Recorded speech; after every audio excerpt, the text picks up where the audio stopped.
Hello दोस्तों, welcome to Hind study. दोस्तों आज के इस वीडियो में हम 2024 जो प्रीवियस ईयर पेपर है गणित का वो हम यहाँ पर पूरा हल करने वाले हैं। पूरे सॉल्यूशन को यहाँ पर आपको देने वाले हैं।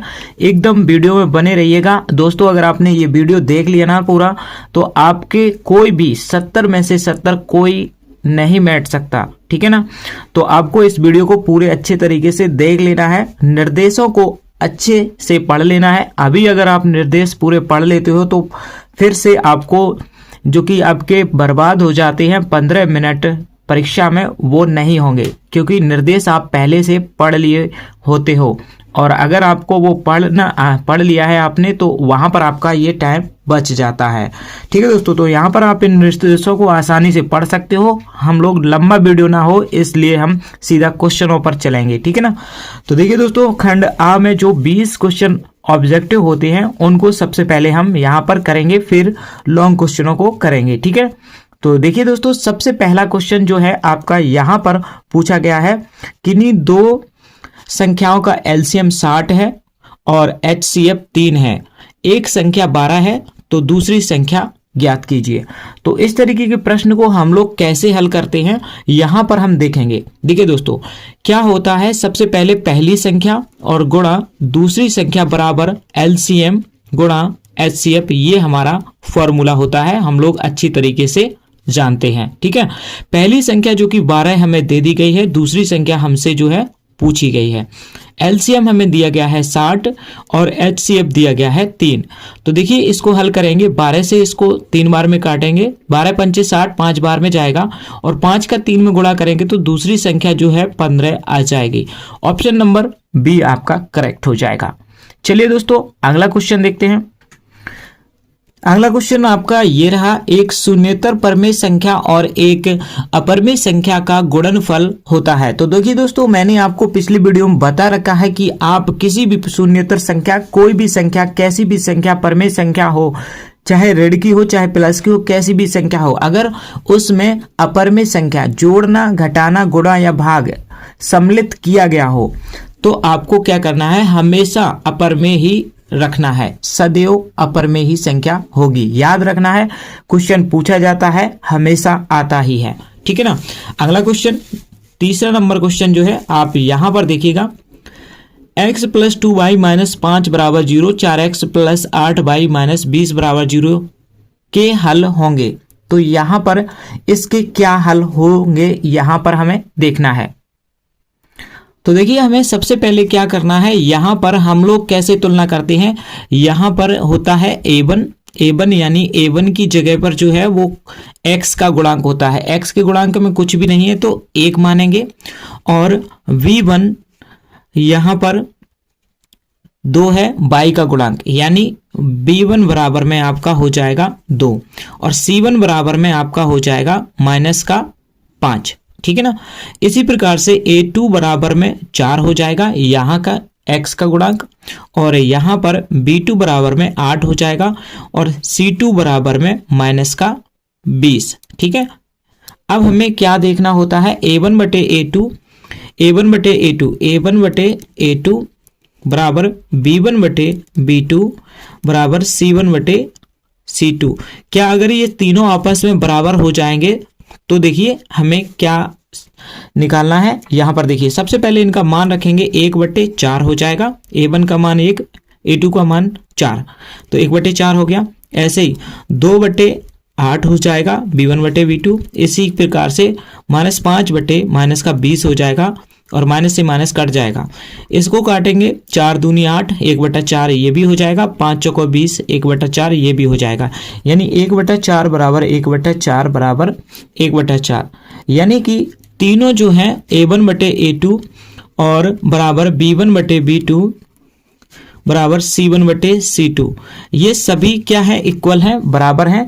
तो ऐसे में सभी के ये कंडीशन जो होती है उसके अपरिमित रूप से अनेक हल होते हैं। तो यहाँ पर हम बी ऑप्शन लगाएंगे, एकदम करेक्ट आंसर है, अपरिमित रूप से अनेक हल होंगे इसके, ठीक है ना। चलिए अगला नंबर क्वेश्चन यहाँ पर बढ़ जाते हैं। वह सबसे बड़ी संख्या, यानी वह बड़ी संख्या जिसके 70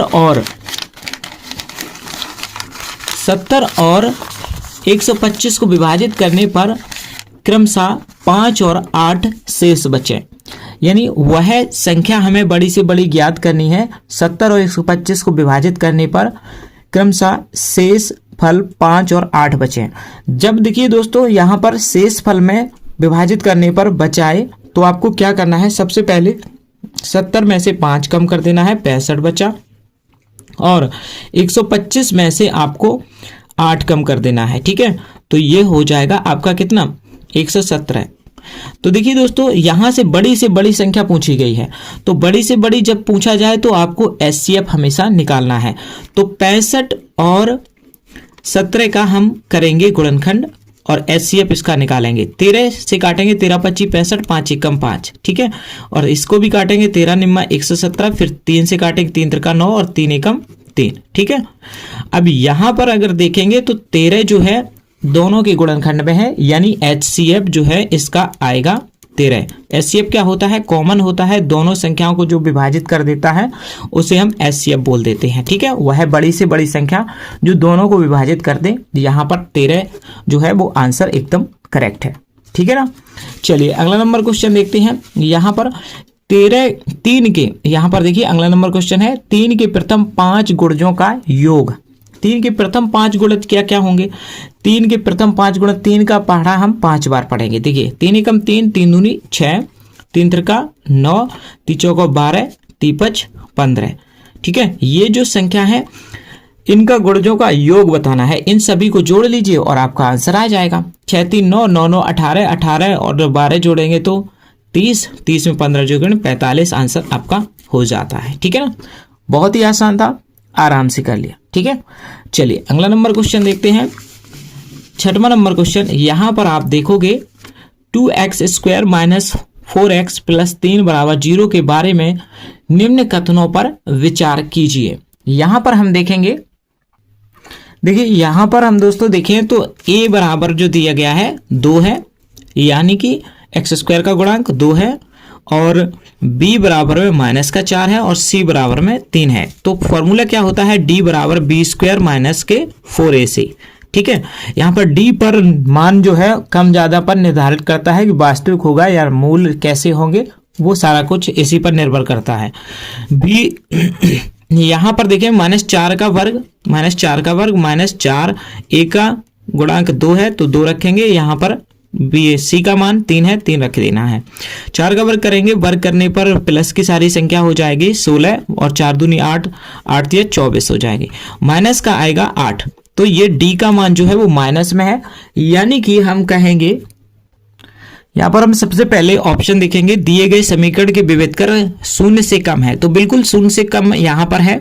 समीकरण में कोई भी मूल वास्तविक नहीं है, समीकरण के विभेदकर 0 है, 0 तो बिल्कुल नहीं है, इसलिए आपका सही आंसर ए ऑप्शन हो जाएगा।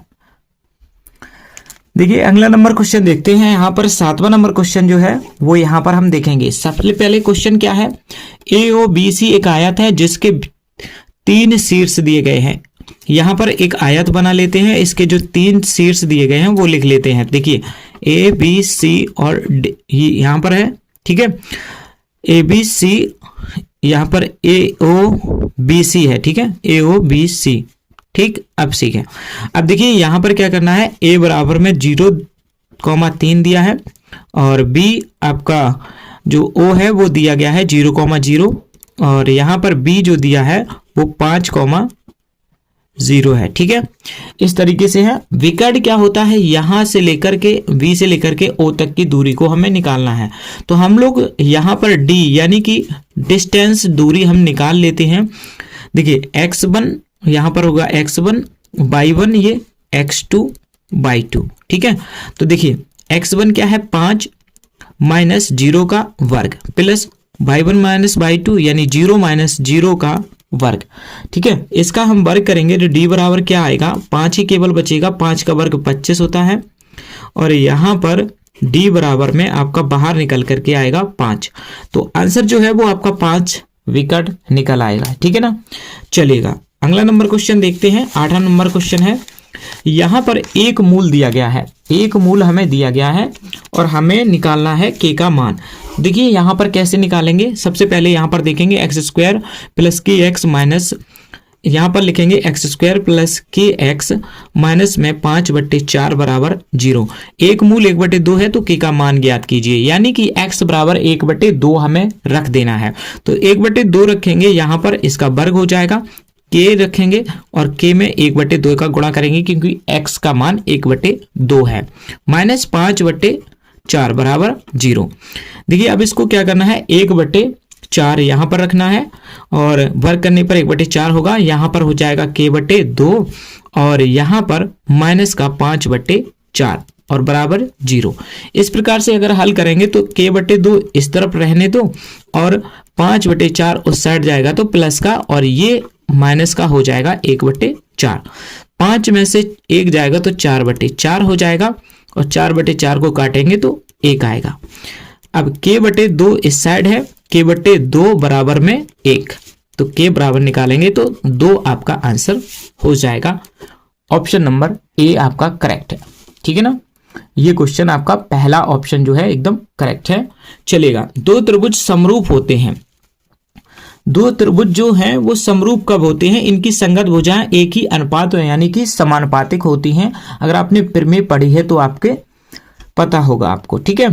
अब देखिए यहां पर एक चीज और दी गई है, उपयुक्त में से दोनों, क्या पहला भी सही होगा, यदि इनके संगत कोण बराबर हों। तो संगत कोण बराबर होते हैं तो समरूप हम कोणों को भी मान लेते हैं, यानी कि आपका उपयुक्त दोनों सही हो जाएगा, ठीक है ना। चलिए अगला नंबर क्वेश्चन देख लेते हैं। यहां पर आपका अगला नंबर क्वेश्चन जो कि 10 नंबर क्वेश्चन है, यहां पर देखिएगा। देखिए यदि समकोण ABC में कोण BC जो है वो समकोण है, C समकोण कोण है, ठीक है। यहां पर हम बना लेते हैं एक समकोण ABC और इस प्रकार से C इसको समकोण बना दिया हमने, ठीक है, 90 डिग्री का। AC बराबर में जो है AC, यहां पर A मान लीजिए, ये B मान लीजिए, ठीक है। AC बराबर में आपका 3 है, BC बराबर में 4 है। तो बिंदु C से जाने वाली मध्यिका की माप हमें ज्ञात कीजिए। मध्यिका की जो माप है बिंदु C से जाने वाली, तो देखिए इसमें हम जब पाइथागोरस प्रमेय लगाएंगे तो ये जो AB है वो 5 निकल करके आएगा।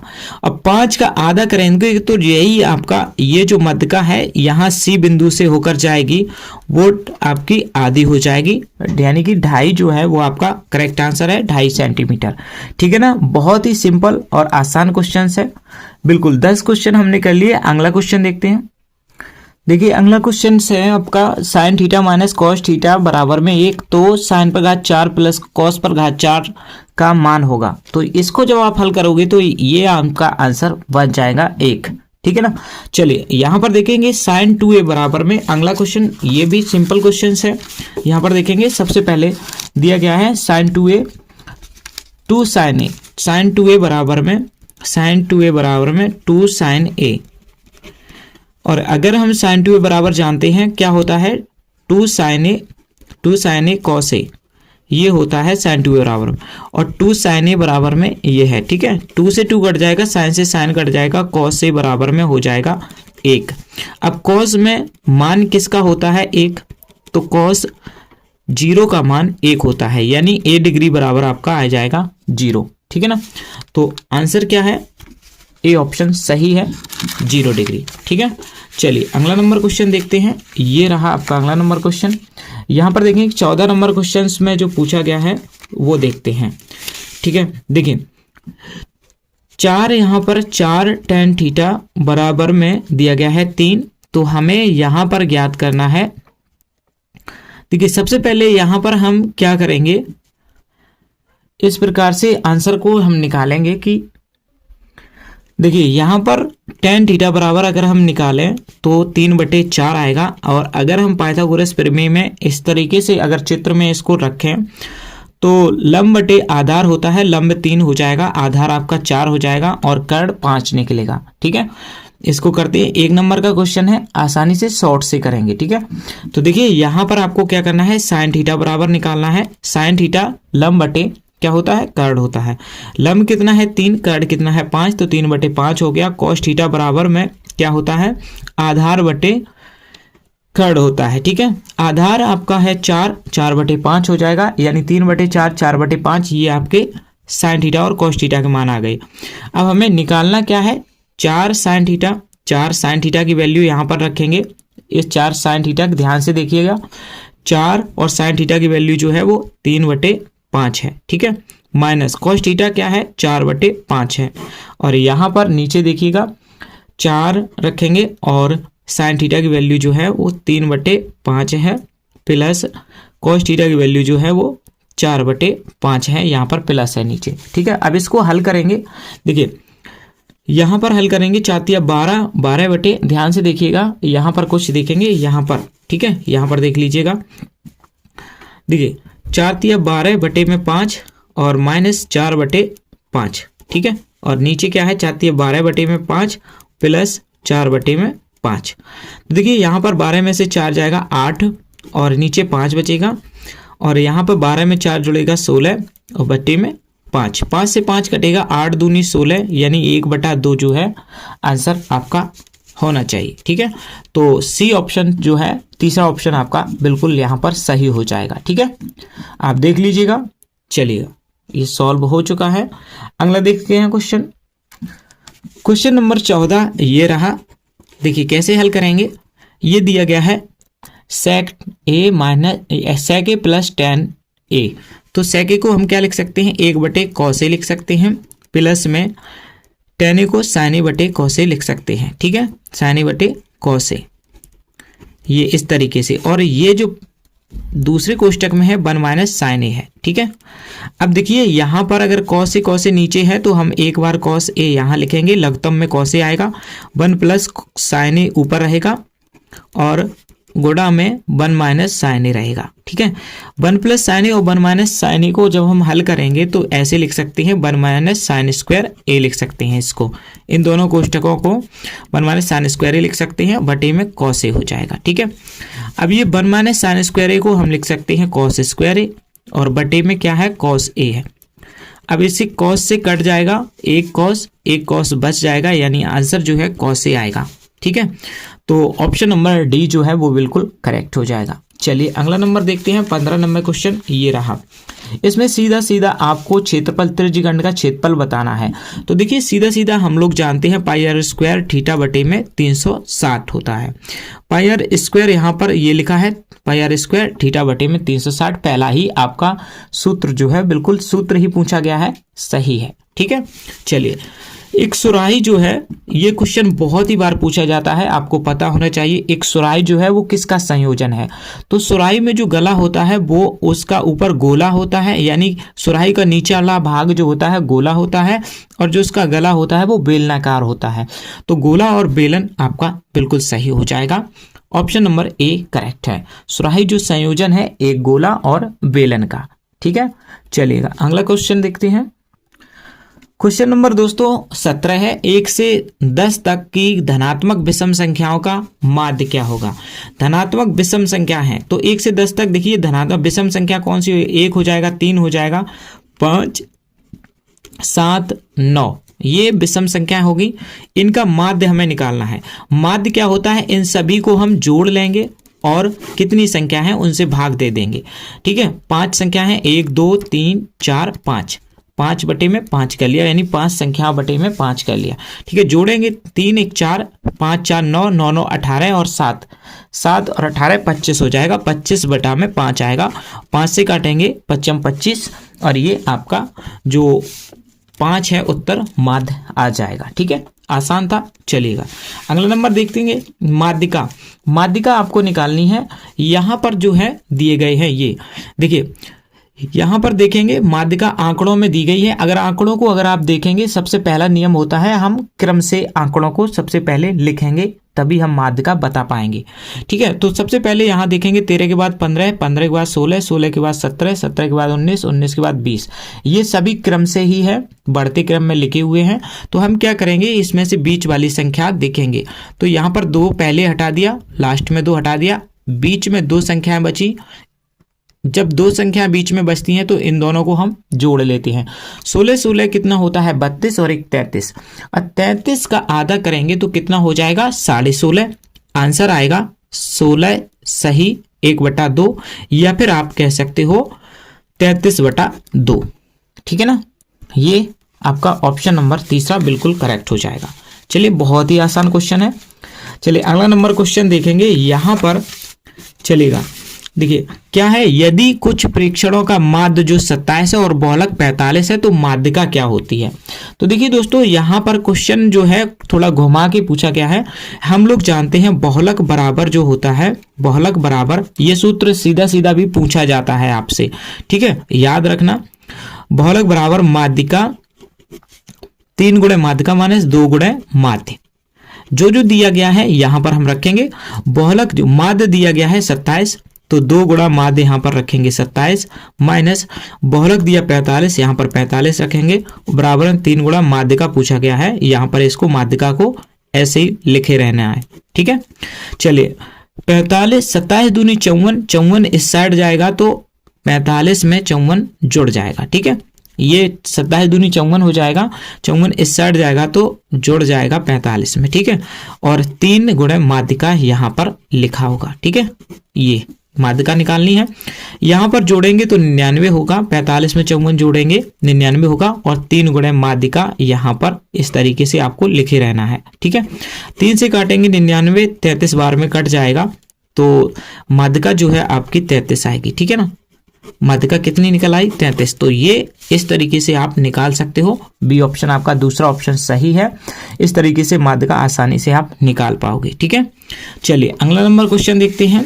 ये रहा आपका अगला नंबर क्वेश्चन जो है 20 नंबर। ठीक है, देखिए क्या करना है, यहां पर आपको जब एक पासे को फेंका जाता है, पासे की बात हुई है, पासे में कितने फलक होते हैं, तो 6, 1 2 3 4 5 6 ये फलक होते हैं। 3 से छोटी एक विषम संख्या आने की प्रायिकता, 3 से छोटी हो और विषम संख्या हो। अब 3 से छोटी मात्र एक विषम संख्या एक ही है और 3 से छोटी भी है, 3 से छोटी एक विषम संख्या आने की प्रायिकता, तो ऐसी क्या कंडीशन है, संभावना है एक ही अंक है ऐसा है जो 3 से छोटा है और विषम है, तो संभावना यहां पर 1 है और टोटल कितने में 6 में, तो 1/6 जो आंसर है वो आपका करेक्ट हो जाएगा, ए ऑप्शन। 20 क्वेश्चन यहां पर हमने दोस्तों कर लिए हैं। 20 क्वेश्चन बहुत ही शानदार और एकदम आसान थे। आशा करता हूं आपको बहुत ही अच्छे तरीके से समझ आए होंगे। तो देखिए दोस्तों, यहां पर अब हम लॉन्ग क्वेश्चन जो है वो कौन कौन से पूछे गए थे उनको देख लेते हैं। ठीक है ना, तो देखिए सबसे पहले आपको मैं दिखा देता हूं। यहां पर क्वेश्चन जो है खंड बा में जो है पूछा गया है। यहां पर 3 गुणे 5, अगर आप चाहोगे तो इनको अच्छे से सॉल्व करके हम देखेंगे, वीडियो लंबा ना हो इसलिए हम इन प्रश्नों को देख लेते हैं। अगर आप चाहोगे तो आप कमेंट करके कह दो, इनको सारा सॉल्यूशन मैं आपको आराम से कैसे हल करना है पेपर में वो भी मैं आराम से आपको सिखाऊंगा। ठीक है, तो आप कमेंट करके बता देना। यहाँ पर बहुत ही सिंपल क्वेश्चंस आपके पूछे गए हैं। ठीक है, बहुत ही आसान तरीके से, थोड़ा मैंने जल्दी से यहाँ पर आपको बता दिया है। ऑप्शन वाइज क्वेश्चन जो थे इसी तरीके से आपको आसानी से करने हैं। ठीक है, लेकिन अगर आपको कोई भी क्वेश्चन नहीं आया हो तो आप कमेंट करके कह देना, मैं उसको दोबारा से ले लूंगा। ठीक है, अच्छे से समझा दूंगा जिससे कि आसान हो जाएगा आपके लिए। ठीक है, यहाँ पर क्वेश्चंस जो है आप देख लीजिएगा कौन कौन से जो है वो पूछे गए हैं। यहाँ पर इस तरीके से आपका क्वेश्चन पूछा गया, बहुत ही आसान और शानदार क्वेश्चन है। अगर आप चाहोगे तो लॉन्ग वीडियो में इनका बना करके जो कैसे आप परीक्षा में लिखोगे वो सारा कुछ बता दूंगा। ठीक है, तो आपको यहाँ पर देख लेना है कौन कौन से क्वेश्चन जो है पूछे गए हैं। ये बहुत ही सिंपल क्वेश्चन, अथवा में आप कोई भी एक इनमें से कर सकते हो। 2 क्वेश्चन जो है, चौथे नंबर क्वेश्चन जो है, एक ये दिया गया है, 8 मीटर ऊंचे भवन पर शिखर के अवनमन कोण 30 डिग्री और 45 डिग्री है। बहुमंजिल भवन की ऊंचाई और 2 भवनों के बीच की दूरी ज्ञात करनी है। बहुत ही आसान है, 6 नंबर का क्वेश्चन है। इन दोनों में से एक आप कर सकते हो। ठीक है, अथवा में दिया गया है ये।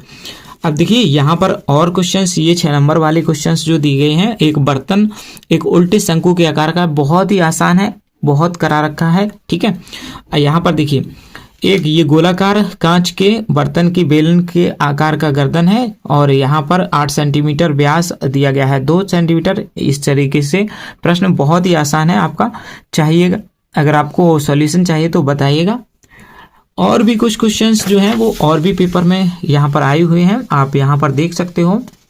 बहुत ही आसान 2-2 नंबर वाले क्वेश्चन है, ये भी बहुत ही आसान है। माध्य निकालना है, सिग्मा एफ एक्स बटे सिग्मा एफ होता है।